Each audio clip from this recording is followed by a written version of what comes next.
Greetings, everyone. It's Gary Scallon again from Future Australian Impact Foundation. Welcome to our podcast. Today we're going to discuss the 5 strategies that we hope to follow to substantially increase philanthropic capital raising and engage many more people across Australia in this desperate need for social change and support. Our mission and our passion is to uplift millions of people who are disadvantaged, disenfranchised, and we're hoping that through our innovative models and our engagement with as many registered charities as possible, that we'll be able to make a difference.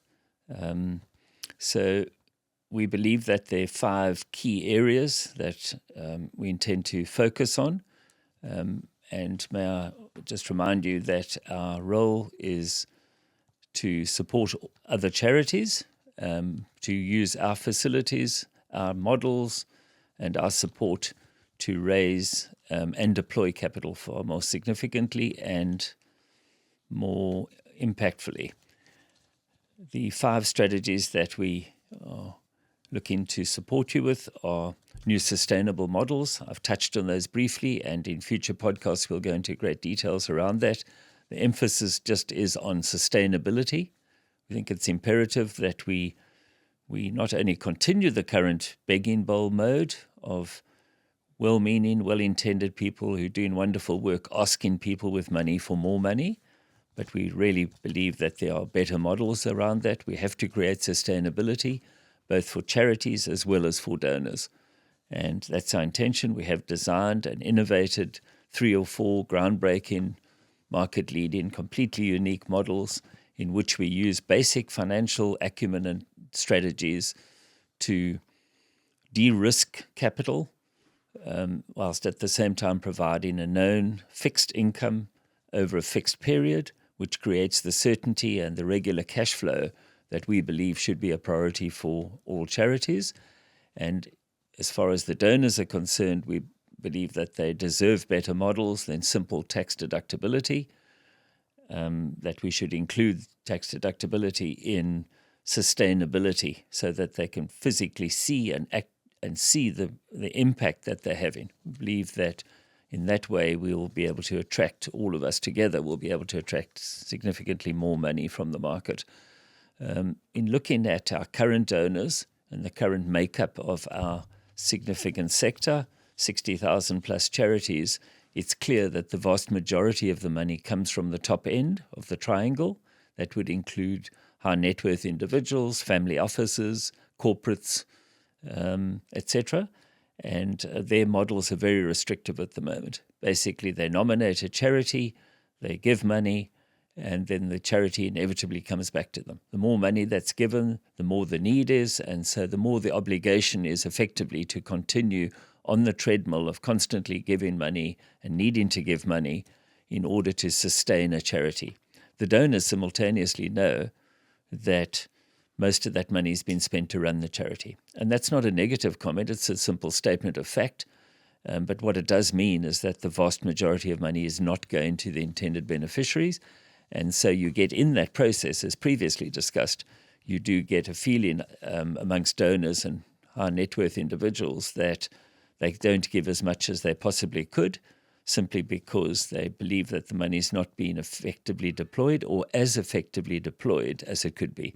So new sustainable models is our first point of call. We've designed 3 or 4 new ones, and we're making them available to any charity to use for their donors and prospective donors to raise more capital. And as previously noted, that includes sustainable or legacy donations, in which case a portion of the capital is invested in a manner that regenerates itself. In specie donations of assets that are not utilized at the moment that can be utilized by charities, and accommodation, transport, travel, many other sectors, of course, fall into that category. And we're about to announce some really exciting innovations around accommodation, which we'll have under a separate podcast. But certainly in-specie donations are an area that we believe can increase significantly. In asset optimization, a very big one, primarily religious-based, but really any charity that owns, just as an example, a fixed property, it's highly likely that those fixed properties and assets are underperforming, non-income generating, and therefore lazy. And we have a loan mechanism that we've established and will establish and can make available to you to simply turn non-income generating properties. Churches would be a good example, where they cost money to maintain. Sadly, across most religions, there's a decline in parishioners, people who are attending, and as a result, there's a decline in an uncertainty around revenue. And yet we've got these magnificent buildings in every village, in every town, in every suburb across Australia that are completely underutilized. And so we've addressed that. We've looked at the different opportunities around loans.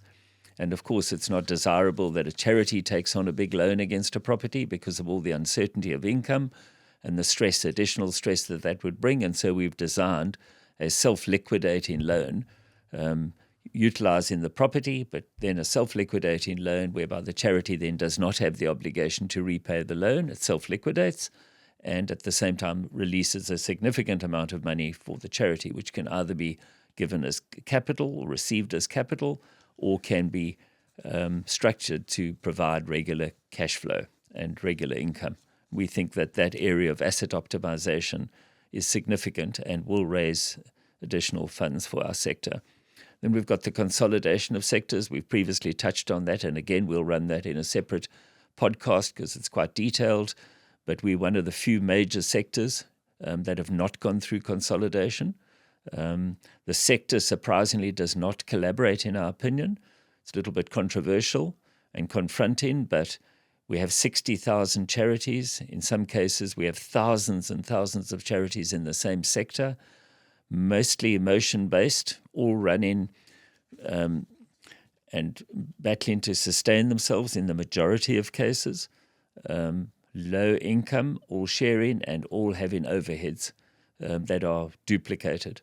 All the basic back office, as a description, overheads would be duplicated, repeated.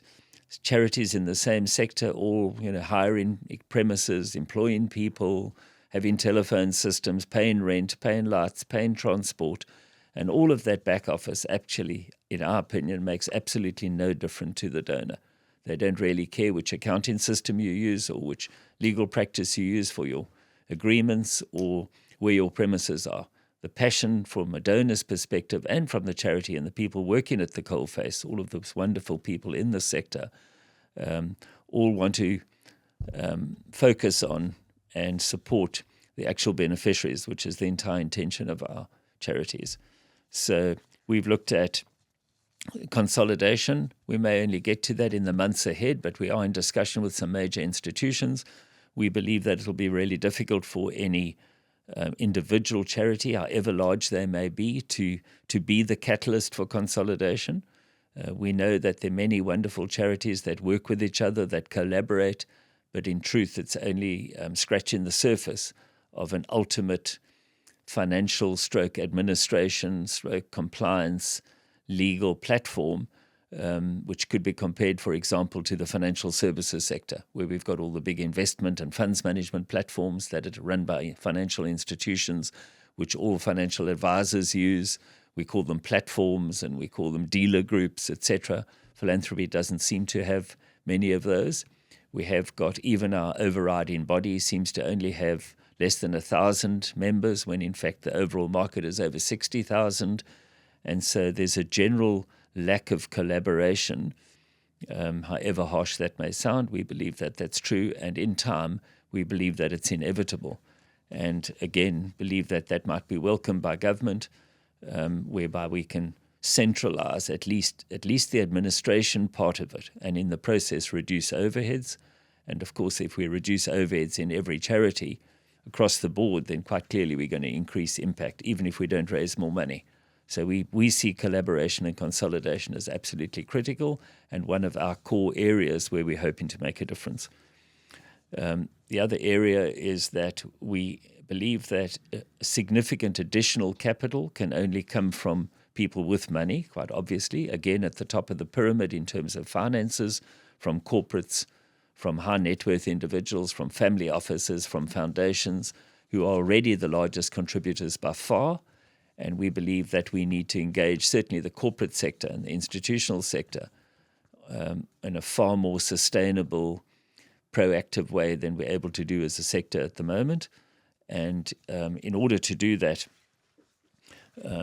we believe that our new models will play a role. Institutions generally do things that won't only be for tax deductibility, it will be for impact. And we believe, especially in the sponsorship and in the loan area, we should be able to attract, through all of the charities, you should all be able to attract significantly more money if you're able to offer corporates, high net worth individuals, family offices, etc., foundations, a better model in which they can see a more tangible outcome and impact, far greater impact, which is what we're all striving for anyway. So I think a financial platform is absolutely essential, a centralized one that lowers the cost for everybody, that ensures compliance and makes it a whole lot easier to run the administration of a back office. And in time, hopefully, we'll see the consolidation of a lot of the basic repeated and duplicated expenses, such as premises, etc.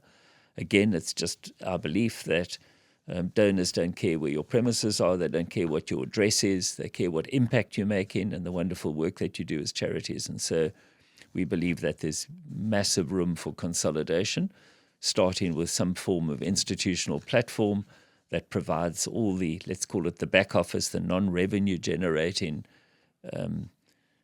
services for charities. And we're optimistic that we're going to play a leading role in that in the months ahead. So those are just some of the areas that we wanted to cover in today's podcast. And then we will follow up with individual details around each one. I just remind you that our mission and our passion is simply to uplift millions of disadvantaged and disenfranchised people. We have no other agenda whatsoever.